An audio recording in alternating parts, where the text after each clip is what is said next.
ক্যানিংয়ের 11টি পঞ্চায়েত এলাকায় free gym centre তৈরি করা হবে।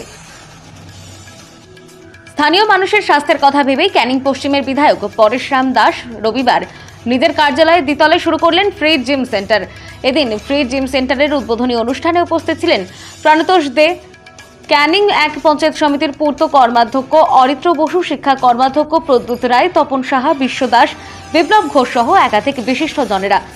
উল্লেখ্য, যেখানে ছেলে মেয়ে উভয়ই জিম করতে পারবেন একেবারে বিনা পয়সাতেই। এই জিম করার সুযোগ পাবেন ক্যানিং মহকুমাবাসী। সকাল 7টা থেকে রাত 10টা পর্যন্ত খোলা থাকবে এই জিম, যেখানে একসাথে প্রায় 50 জন উপস্থিত হবেন এবং জিমের সুবিধা নিতে পারবেন।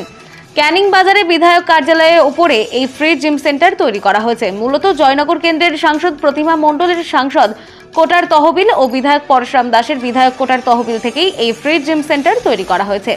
এর জন্য প্রায় 10 লক্ষ টাকা ব্যয় করা হয়েছে। মূলত ট্রেনার রেখেই জিম পরিচালিত হবে।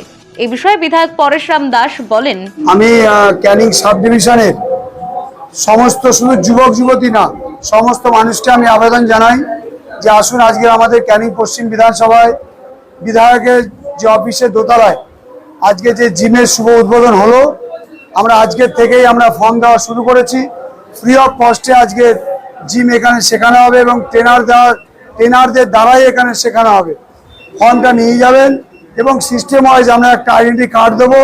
সেই কার্ডের মাধ্যমেই আপনারা কিন্তু এখানে এসে সপ্তাহে 3 দিন ট্রেনার আসবে এবং আরও যে 4 দিন, সেই 4 দিন ক্যানিংয়ের লোকাল যারা ট্রেনার তাদের মাধ্যমে আমরা এই জিমের ট্রেনিং করাবো।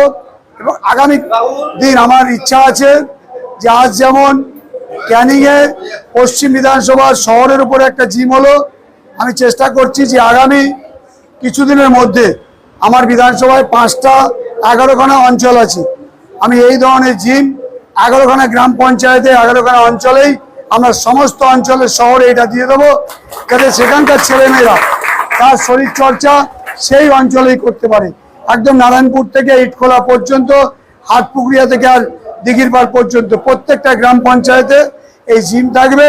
সেই এলাকার ছেলেমেয়েকে আর এতদিন আসতে হবে না, সেই এলাকাতেই তারা শিখবে। সবাইকে ধন্যবাদ, অভিনন্দন। ব্যুরো রিপোর্ট, অরণ্য টিভি।